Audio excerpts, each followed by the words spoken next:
the after picture look like? Well, short cycles of time. Short cycles of time. Like here I've got 1, 2, 3, 4 sprints, each one's 2 weeks long, and each one has a definition of done.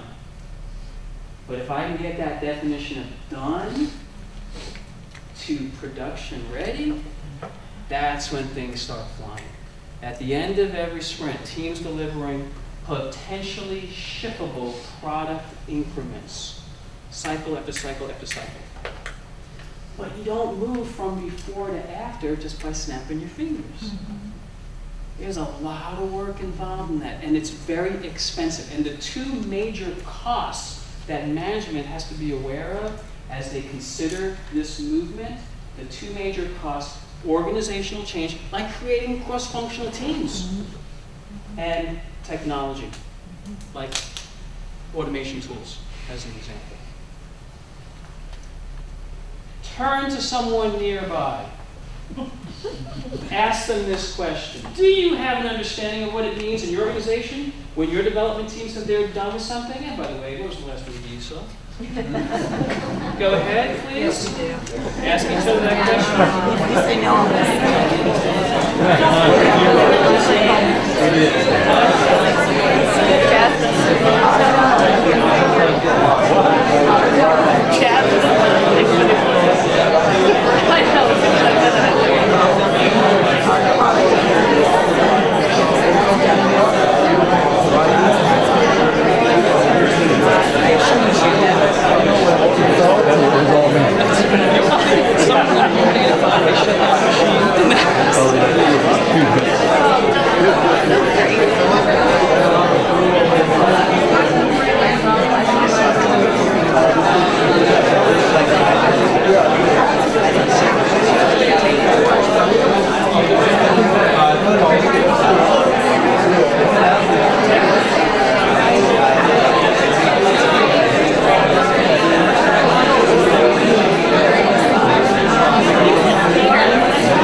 One more consideration.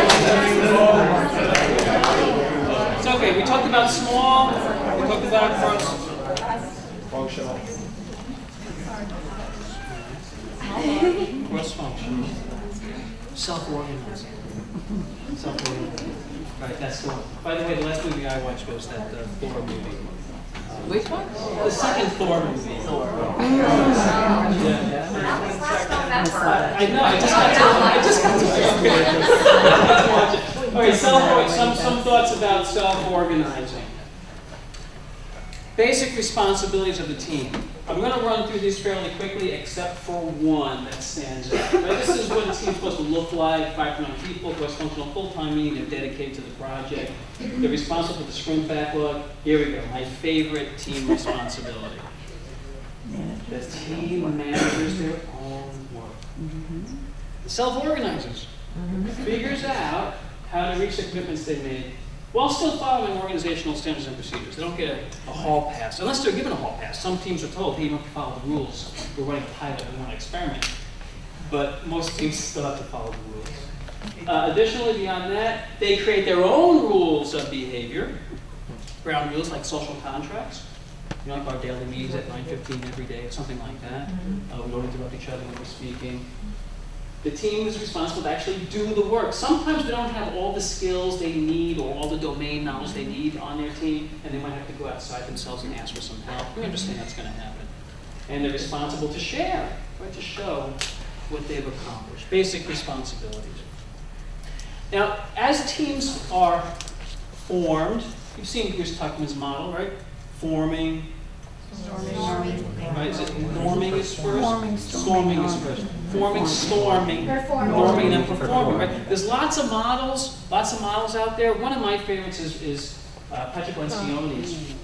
Some of you have read this book. Lencioni suggests that there are 5 behaviors that we need to see in a high-performing, self-organizing team. And he says the first behavior we need to look for is trust.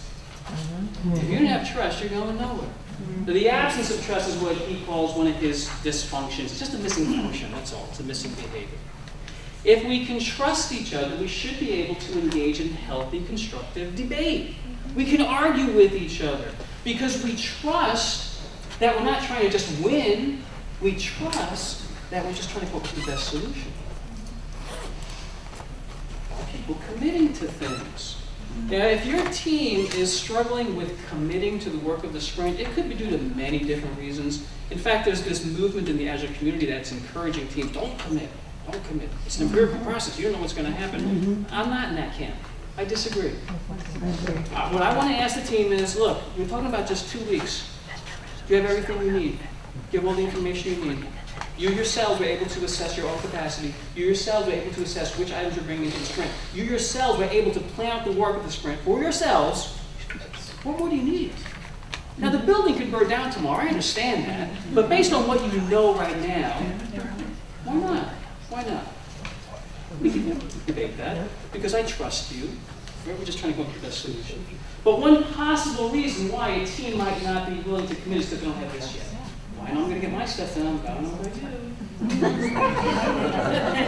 That's very true.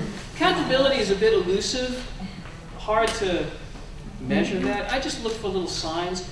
When I'm looking at a team and they have a win, when they have a success, what are they talking about? Are they smiling? Are they patting each other back? Are they congratulating each other, little celebrations? What happens when they have a loss, when they have a failure? What are they talking about? Well, they gave us the wrong data. And they didn't give us the information in time. Or are they saying, yeah, those things happen, but what could we have done differently to prevent that? And the ultimate behavior of the high-performing team, the bottom line. Did we get it done? Because while these things might be important, your customer probably only cares about that top one. In fact, what Lencioni suggests is that because it takes time to build these things, start with trust. How many of you had a chance to share what movie you watched? How many had a chance to do that? So a few of you got a chance to do that. That was a little trust-building exercise. What psychologists or psychiatrists have found is that when we learn more information about each other, it's more difficult for us to violate trust. Right? So as we bring people together, we want to make sure it's not just about the work, that we have a chance to get to know each other better. So what he says is, get this layer, and then jump to that. Figure out how to get it done. And then fill in the gaps over time. Now, another aspect of the manifesto says that we believe face-to-face conversation is the best way to communicate. Now, I know we live in a highly dispersed world. I know that you're in environments where you don't have a choice about this. You got people 12 time zones away, maybe. But wouldn't this be the best? That would be great. And some organizations have shown that when they put people together in the same workspace, their original subject matter expert estimates sometimes can be improved by 40%. Because communication is instantaneous.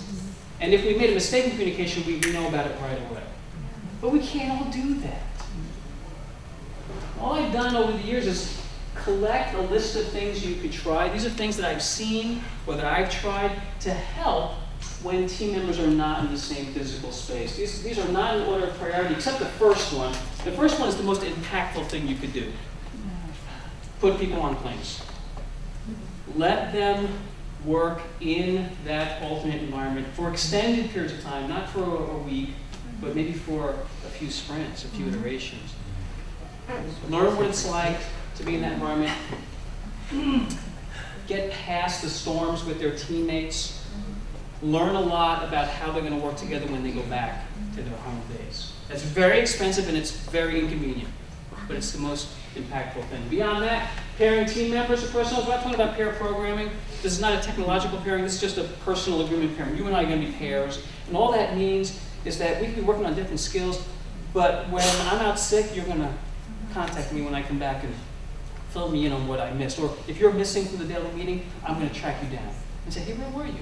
It's very easy for people to go dark. You know, they just are missing it and nobody even notices because we're so busy trying to stay coordinated with everything else that's going on. Make sure you have the right tools for cross-geography communications, single copy of your code, your test plans, your backlogs, virtual team building, have a wiki for technical information, have a social repository for fun stuff, make sure HR reviews that. You want to see if the stuff's going to get you in trouble, post on that. So have some rules about that. Like these ground rules about what's considered acceptable behavior. When is it okay for my phone to ring? What are acceptable times for me to schedule meetings? High division low coupling has to do with planning out the work of the iteration. Do we intentionally keep dependent tasks in the same geography, or do we intentionally split them across geographies to encourage people to figure out ways to communicate? Team vocabulary, make sure when people use terms, we know what they're talking about, like definition of done. Instant messaging, I hate instant messaging, but some of you can't live without it. What about your phone line? Do you have an IP connection, or are you counting on the local telco when they have spotty service? The Scrum concept, this is the idea we have representation. So someone from the team represents the team on the call so that not everybody has to be inconvenienced. And maybe training for how we view things like conference calls. Different cultures have different views of simple things like conference calls. Americans, someone's always got to be talking, right? Right? Hello? They put us on mute again, I know it. We're very uncomfortable in periods of silence, but in some cultures, it's very normal to have periods of silence. People are just thinking. And if we understand that about each other, it can help maybe overcome some communication obstacles.